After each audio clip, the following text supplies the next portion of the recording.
کراچی سے بھائی ذوالفقار علی صاحب نے سوال لکھا ہے۔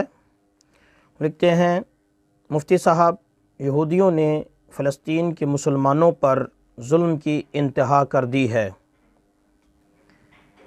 اس کی وجہ سے ایک مولوی صاحب نے کہا ہے کہ یہودیوں کی مصنوعات خریدنا حرام ہے، لہٰذا جو بھی ان کی مصنوعات خریدے گا وہ گناہ گار ہوگا، جبکہ مارکیٹ میں بہت کچھ ان کا ہے جس سے بائیکاٹ کرنا خاصا دشوار ہے۔ ہمارے پوچھنے کا مقصد یہ ہے کہ ان سے خرید و فروخت کے معاملات حرام ہو گئے ہیں اور ان کی مصنوعات کے بغیر ہمیں دشواری بھی بہت ہے، اب کیا کیا جائے؟ رہنمائی فرما دیں، نوازش ہوگی، ہم بہت پریشان ہیں۔ ذوالفقار علی۔ جی میرے محترم بھائی، اس میں کوئی شک نہیں کہ وہ ظالم ہیں اور فلسطینیوں پر بے انتہا ظلم کر رہے ہیں، جبر کر رہے ہیں، ستم کر رہے ہیں، اس میں کوئی شک و شبہ نہیں۔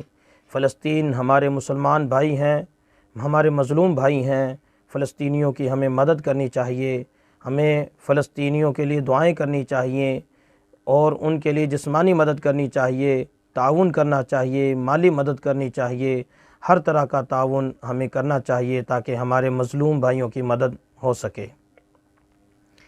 جہاں تک خرید و فروخت کے حرام ہونے کی بات ہے، چونکہ ہمارے بھائیوں پر جو ظلم اور ستم کر رہے ہیں وہ یہودی ہیں، اس لیے یہودیوں سے خرید و فروخت کرنا حرام ہے، تو یہ بات درست نہیں ہے، ایسا نہیں کہہ سکتے۔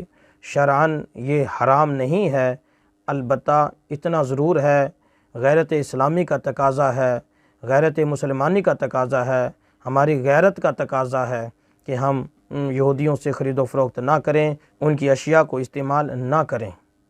لیکن اس کے باوجود بھی اگر ہم ان کی اشیاء کو خریدتے ہیں، ان کی مصنوعات کو خریدتے ہیں یا کچھ ان کو بیچتے ہیں، اس صورت میں ہم گناہ گار نہیں ہوں گے اور نہ ہی حرام کے مرتکب ہوں گے۔